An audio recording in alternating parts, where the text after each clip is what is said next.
Welcome to Thermodynamics, and in chapter 1 we will introduce ourselves to some basic concepts of thermodynamics.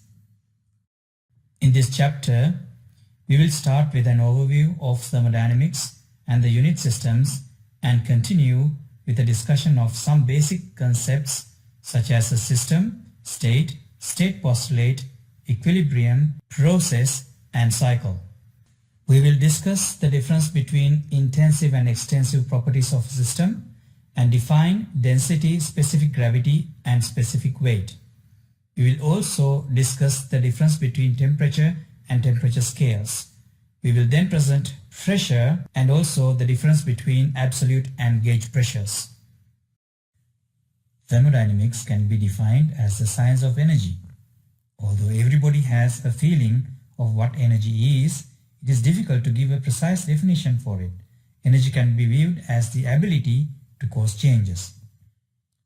The name thermodynamics stems from the Greek word therm and dynamics. Therm stands for heat and dynamics power, which is most descriptive of the early efforts to convert heat into power. Today, the same name is broadly interpreted to include all aspects of energy and energy transformations, including power generation, refrigeration, and relationships among the properties of matter. One of the most fundamental laws of nature is the conservation of energy principle.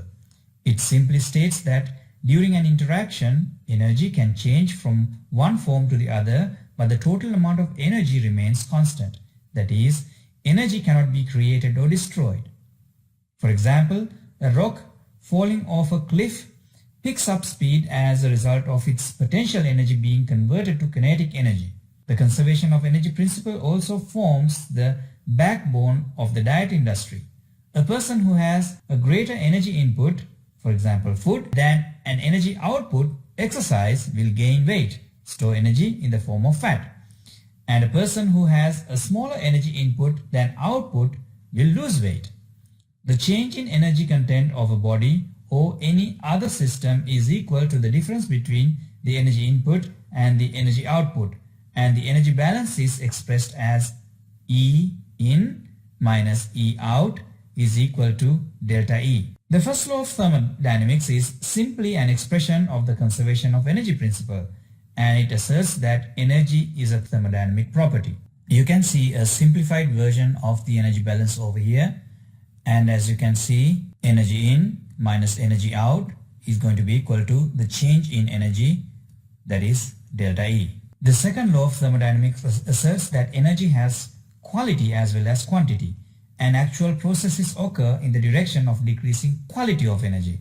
For example, a cup of hot coffee left on a table eventually cools, but a cup of cool coffee in the same room never gets hot by itself. The high temperature energy of the coffee is degraded or transformed into a less useful form of lower temperature once it is transferred to the surrounding air. It is well known that a substance consists of a large number of particles called molecules. The properties of the substance naturally depend on the behavior of these particles. For example, the pressure of a gas in a container is the result of momentum transfer between the molecules and the walls of the container. However, one does not need to know the behavior of the gas particles to determine the pressure in the container. It would be sufficient to attach a pressure gauge to the container to do this. This macroscopic approach to the study of thermodynamics that does not require a knowledge of the behavior of the individual particles is called classical thermodynamics. It provides a direct and easy way to the solution of engineering problems. A more elaborate approach based on the average behavior of large groups of individual particles is called statistical thermodynamics. This microscopic approach is rather involved and is used in this text only in a supporting role, and we will be primarily using classical thermodynamics during this course.